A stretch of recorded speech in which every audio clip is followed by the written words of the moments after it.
Hola chicos, ¿cómo están? Espero que se encuentren muy bien y bueno, pues también esperando y deseando ya que muy pronto podamos estar juntos y podamos tener ya bien la clase presencial.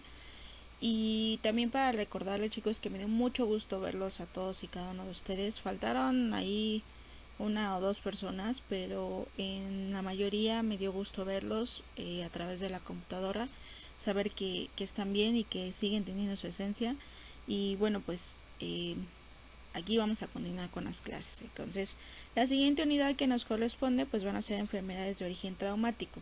Yo le quise cambiar un poquito como el formato, al final de cuentas es lo mismo que se va a ver, pero yo le quise cambiar el formato para que ustedes pudieran comprender un poquito más. ¿Por qué? Porque si yo me voy directamente a todas esas enfermedades, va a haber cosas que a lo mejor ustedes no la van a comprender como tal. Entonces, pues yo le quise llamar así, traumatismo abdominal. Y en esta parte lo vamos a dividir en dos, obviamente en la región de tórax y en la región del abdomen, pero se los voy a explicar a continuación. Ok chicos, bueno, pues les voy a dar una pequeña introducción a lo que es este tema. Es algo ya como muy general. Esto es algo que ya se vio en clases pasadas y puedo decir que de hecho hasta se ha de haber visto en el cuatri pasado. Eh, sobre las dos áreas o las dos cavidades que nosotros vamos a trabajar en esta unidad.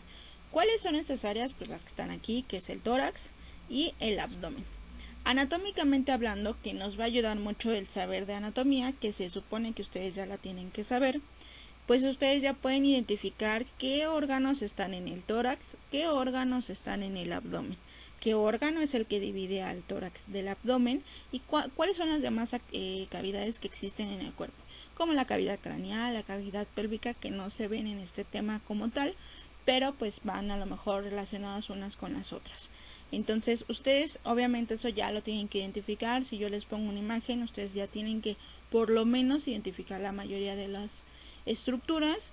Y bueno, pues ahorita en este tema vamos a dividirlo en tórax y en abdomen para no confundirnos. Entonces, obviamente también las causas que van a ocasionar estos traumatismos pues pueden ser diversos y que vamos a agarrar algunos de los más importantes, algunos datos más importantes de relevancia para ustedes y su estudio. Entonces, ya les había mencionado que todo esto es a través de la anatomía. Hay otra área en la anatomía que se llama topografía. Esa área nosotros ya la vimos propiamente más en abdomen.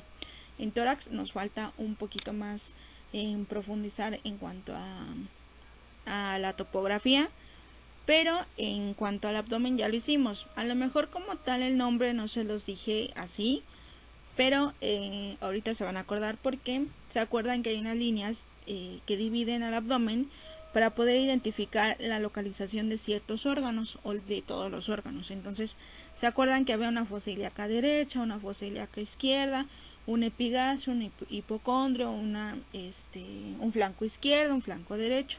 Esas líneas topográficas, bueno, valga la redundancia, entran en el área de topografía. Hay líneas que también dividen a nivel del tórax, que nos van a ayudar a empezar a describir. Por ejemplo, cuando una persona tiene una herida por arma de fuego, pues ustedes nada más digan, tiene una herida por arma de fuego. No. A estas alturas, chicos, ustedes ya tienen que describir completa esa lesión. ¿Se acuerdan que en su momento hicimos una actividad en el salón donde les puse radiografías y les empecé a decir que tenían que describir la fractura? Bueno, a estas alturas ustedes ya lo tienen que hacer un poquito más estructurado, a lo mejor no se han hecho ejercicio, pero ya lo tienen que hacer un poquito más estructurado, ya se tiene que ver el avance en cuanto a los conocimientos en relación a esto, ¿ok? Ok, entonces, hablando propiamente de lesiones torácicas, entonces vemos ahí una imagen en el centro de su pantalla en donde pueden ver la anatomía en un corte transversal, frontal.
Ok, entonces existe una clasificación de lesiones a nivel del tórax. La primera clasificación es de acuerdo a su presentación. Aquí hay dos: el trauma de tórax abierto y el trauma de tórax cerrado.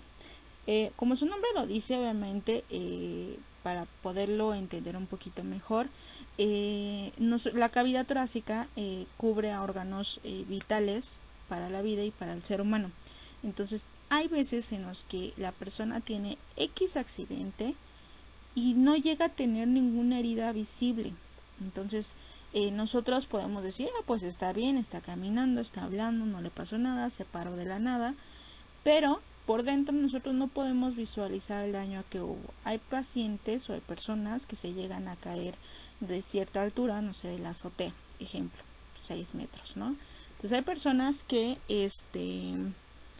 pues se levantan como si nada, no pasó nada, estoy bien, y resulta que a las 4, 5, 6 horas pues cae ahí, cae en donde se encuentra, cae desvanecido, pierde la conciencia y resulta que fallece de un paro cardiorrespiratorio, de un paro respiratorio, de un paro cardíaco. Entonces, obviamente ahí pues decían, ¿cómo es posible que se cayó, se levantó y no le pasó nada? Bueno, porque nadie vio, porque no tenemos visión de rayos X, que tenía una lesión a nivel del tórax. En un tórax abierto, por ejemplo, por un arma, herida por arma de fuego, herida por arma blanca, hay veces que se llegan a caer de cierta altura y resulta que ya se encajaron la varilla o los que lo apuñalan, pero pues ahí trae el cuchillo con lo que hicieron la lesión. Es lógico que viendo eso pues va a haber una lesión interna. Entonces, aparte, uno y otro pues obviamente es con la relación al medio externo. Cuando hay una herida pues obviamente ya hay contacto con el medio externo. Entonces, esa es la diferencia entre uno y otro. La otra es dependiendo a su gravedad. Estas son tres. La primera, rápidamente letales. Esta, la muerte va a llegar de segundos a minutos. Aquí la persona, por lo regular, a lo mejor en un accidente de tránsito, que ya chocó, que lo atropellaron, a lo mejor que lo apuñalaron, que le dieron disparo por arma de fuego. Entonces, daña órganos vitales que es imposible que les dé tiempo de llegar a atenderlo y que el paciente sobreviva. O sea, es una muerte casi instantánea, no pasa de minutos, es algo muy rápido, no da tiempo para absolutamente nada. Los potencialmente letales pues son muertes que pueden pasar de minutos a horas. Obviamente aquí pues sí da chance de que llegue a lo mejor, si fue un accidente de transporte, pues que llegue el servicio de la ambulancia, los paramédicos, que lo puedan atender, que lo puedan estabilizar en su momento para poderlo enviar a un área de urgencias y entonces ya lo puedan atender como debe. Entonces aquí sí les da tiempo. A lo mejor el paciente no está tan estable, pero sí necesita atención rápida, pero aguanta, digamos, todo este proceso. Y los no necesariamente letales, bueno, pues son aquellas lesiones en las que pues a lo mejor una fractura de un pie que no esté ocasionando o que no esté comprometiendo la vida del paciente puede tardar en que lo atiendan, puede llevar su proceso no con tanta rapidez como una potencialmente letal. Entonces esas son las diferencias entre uno y otro. Y obviamente en cuanto a las lesiones rápidamente letales, pues son estas que vemos aquí, que es obstrucción de la vía aérea, neumotórax atención, neumotórax abierto, hemotórax masivo, tórax inestable y taponamiento. En cuanto a las lesiones, bueno, pues vamos a ver que la primera es la obstrucción de la vía aérea.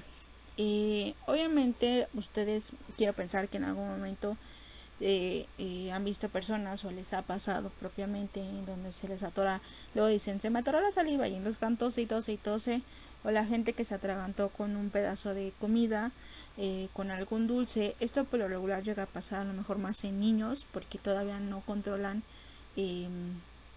o no saben el riesgo de estar por ejemplo comiendo dulces de esos muy chiquitos o de bolita que se pueden ir o que todos se meten a la boca. Entonces ellos todavía no perciben el peligro como tal.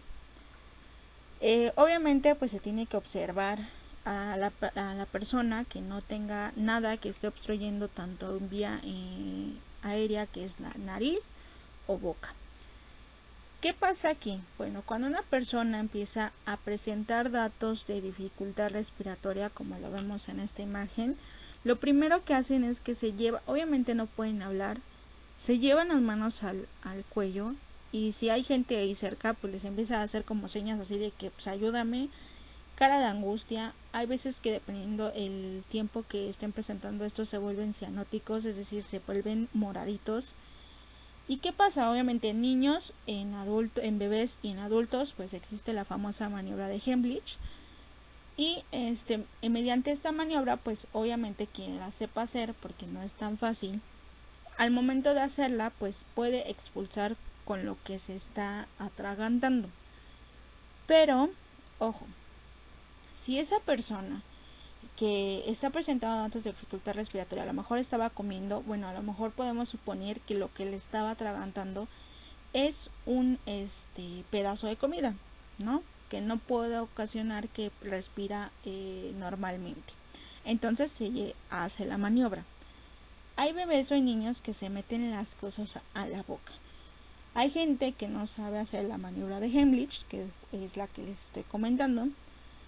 Y lo primero que hace es que le llega a soplar al niño, ¿no?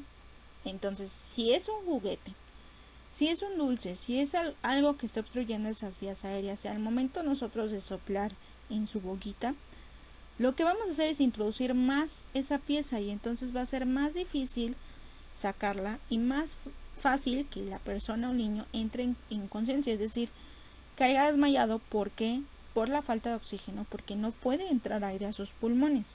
Entonces, ¿qué se tiene que hacer primero? Pues observar, si no sabemos cuál es la causa, observar que no se vea a simple vista el objeto. Si está a simple vista y uno lo puede quitar con el dedo, es muy fácil, pero con cuidado porque la mandíbula tiene el potencial de poder fracturar un dedo por la fuerza de masticación.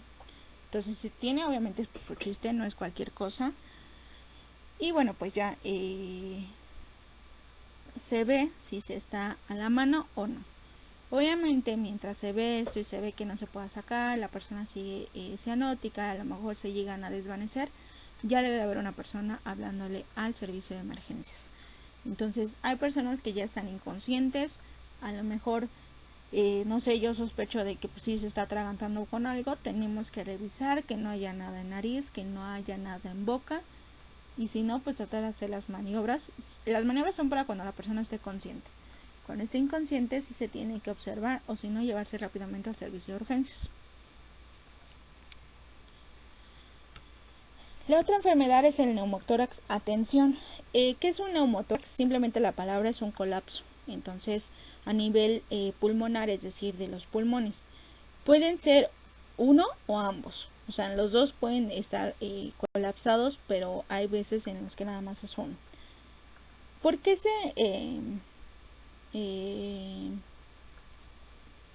¿por qué se diferencia? Bueno, el neumotórax, atención, existen otras variables como el que vemos aquí, que es el abierto, y hay otro que es el simple. Entonces, ¿qué pasa? Hay algo que está haciendo que el pulmón se haga chiquito. En la imagen que vemos aquí arriba es un neumotórax simple y uno atención. ¿Qué pasa cuando es atención? Bueno, hay algo, si lo vemos aquí en lo rojito está, lo rojito esto que ven aquí como rosita, es un pulmón normal y el otro pulmón está aquí. Y entonces, ¿qué pasa? Se hace chiquito. ¿Por qué se hace chiquito? Porque hay algo que está llenando aquí. Por lo regular es agua o puede ser algo que esté diferente a la carga de adentro del pulmón que lo está haciendo que se colapse, que se haga chiquito. Lo está oprimiendo. El simple es simple y sencillamente cuando el pulmón se llega a lo mejor a perforar y se colapsa. Se hace como una bolsita así chiquita, como una pasa chiquitita cuando se empiezan a secar. Así se hacen los pulmones. Entonces hay otro que es el neumotórax abierto. Aquí pasa exactamente lo mismo, solamente que tiene que haber un orificio, una herida o un conducto que esté en contacto con el medio externo. ¿Qué va a pasar? Obviamente va a entrar aire y este aire va a hacer que va a comprimir el pulmón y lo va, por consiguiente se hace uno atención porque lo está oprimiendo. O sea, el daño no está en el pulmón, el daño está en esta parte de aquí que hace que las presiones no sean las mismas y entonces lo empuje. ¿Qué se hace en esto cuando es uno abierto? Pues primero tapar el orificio de donde está ocasionando que entre el aire. Una vez que se tapa, obviamente se tienen que hacer otro tipo de procedimientos para que ese pulmoncito se abra. Hay algo que se llama sello de agua que también se coloca aquí, es una manguerita y se coloca un aparato y hace que empiece a haber estas modificaciones en las funciones para que el pulmón regrese a su normalidad. ¿Qué pasa cuando hay un neumotórax, ya sea tensión, abierto o simple? El paciente empieza a tener dificultad para respirar. ¿Por qué? Porque ese pulmón ya no está haciendo su función como debería, porque ya no se expande como debería y porque está así chiquitito. Entonces, obviamente, si saben la causa, si saben qué es lo que lo está ocasionando o por simple hecho de lo que le haya causado ese traumatismo, se tienen que hacer placas para determinar si sí está colapsado el pulmón y bueno, hacer realmente el tratamiento. Hay veces que no da tiempo para hacer una placa, simple y sencillamente auscultando, es decir, poniéndose el estetoscopio y escuchando los ruidos pulmonares y ahí se va a determinar. Por lo regular, cuando esto pasa, que hay un colapso en el pulmón, no se escucha nada, no se escucha aire aquí, entonces es cuando tienen que actuar rápidamente porque si no el paciente puede fallecer. Entonces el otro es el neumotórax simple. En este neumotórax, ya les había mencionado, no hay nada que esté oprimiendo a tensión ese pulmón, ni nada que esté teniendo en contacto con el medio externo. Entonces es un neumotórax simple donde no hay ninguna causa que lo esté ocasionando, pero sí tienen que ver qué otra causa puede ocasionar. Entonces aquí solamente el pulmón se hace chiquito, probablemente el problema sea propiamente del pulmón y no del exterior. De la pleura, por así decirlo, como lo está aquí en lo azulito, o sea, es propiamente del pulmón. El otro es el taponamiento cardíaco. Esa es la compresión cardíaca ocasionada por la acumulación de líquido en el saco que rodea el corazón. Este saco se llama pericardio. Entonces, esa bolsita que rodea al corazón se empieza a llenar de líquido, puede ser sangre o puede ser agua, que va a ocasionar que se está comprimiendo ese corazón. Entonces, ¿qué pasa cuando lo oprimen? Pues el corazón no puede hacer el latido, no puede hacer ese proceso como normalmente lo hacen, y entonces empieza a ver datos como si fuera un infarto, o sea, como si le estuvieran oprimiendo el corazón. Obviamente empieza a haber ansiedad, empieza a haber sudoración, y en este momento si existe la sospecha de que hay un taponamiento cardíaco en secundaria a un traumatismo, entonces lo que tienen que hacer es una ventana pericárdica. ¿Qué es una ventana pericárdica? Abren, como la primera imagen que veíamos donde están los órganos que les dije que quitaban la pared abdominal y luego la parrilla costal, hacen lo mismo pero solamente en la zona donde está el corazón. Entonces abren a nivel del corazón y entonces liberan esa presión quitando lo que le está ocasionando, si es sangre, si es agua. Otra cosa que se me había olvidado comentarles, en neumotórax existe otra causa que se llama hemotórax.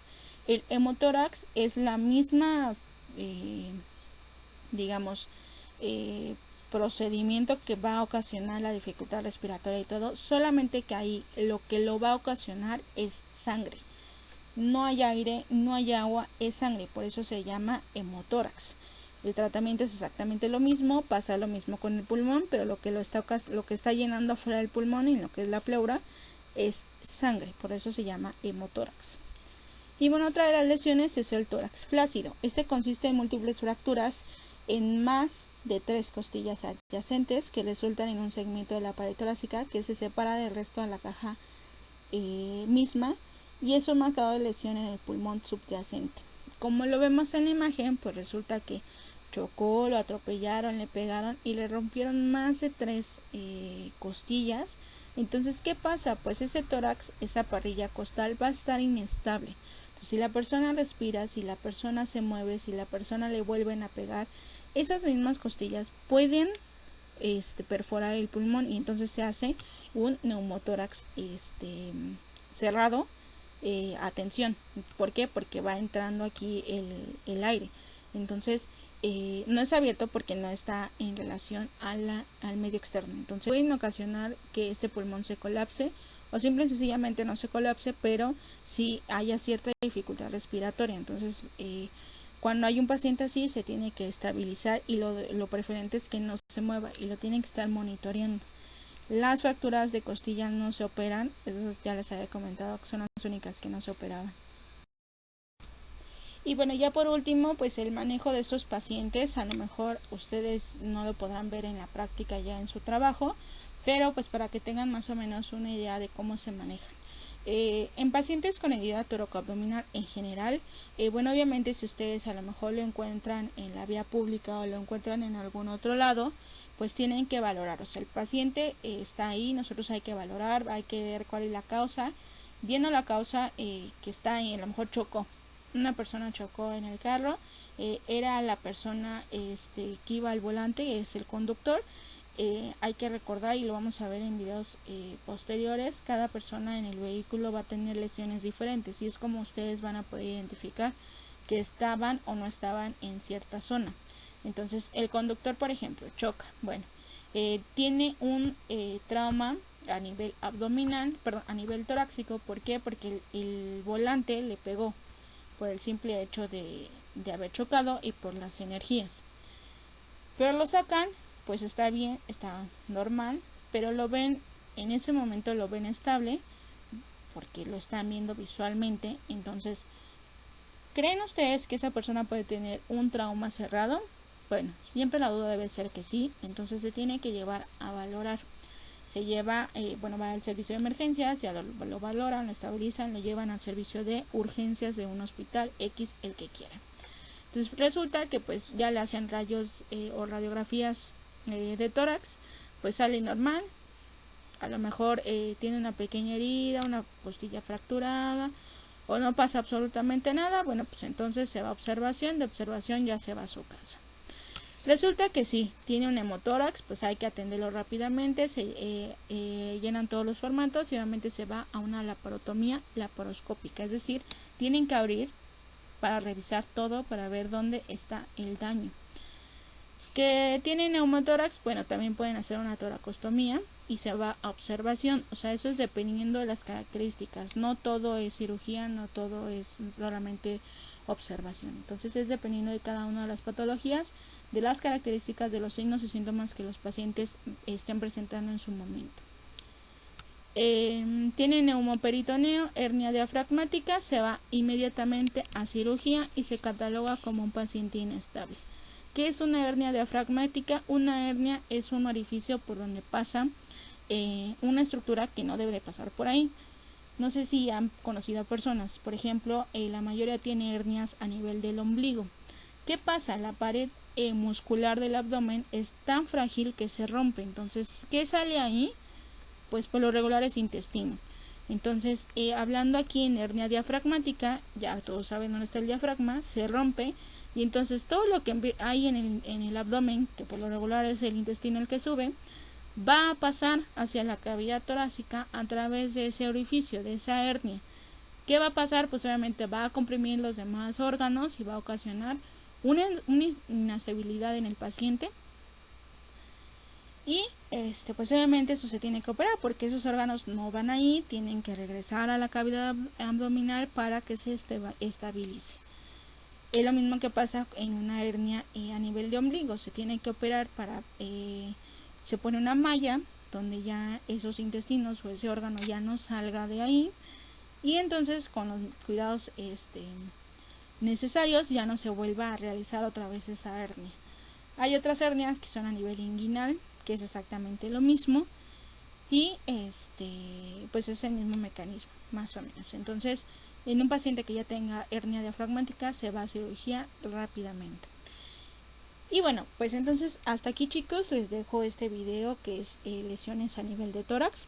El siguiente va a ser lesiones a nivel abdominal y de ahí vamos a poder pasar a la otra unidad. Espero que este video les haya gustado, chicos. Espero que este video pues hayan podido aprender un poquito más. No se les olvide, chicos, repasar lo que es la anatomía. Acuérdense que la actividad va a estar junto con el link en la plataforma. Y cualquier duda, queja, comentario, sugerencia, pues me la hacen saber. Cuídense mucho, los veo en el siguiente video.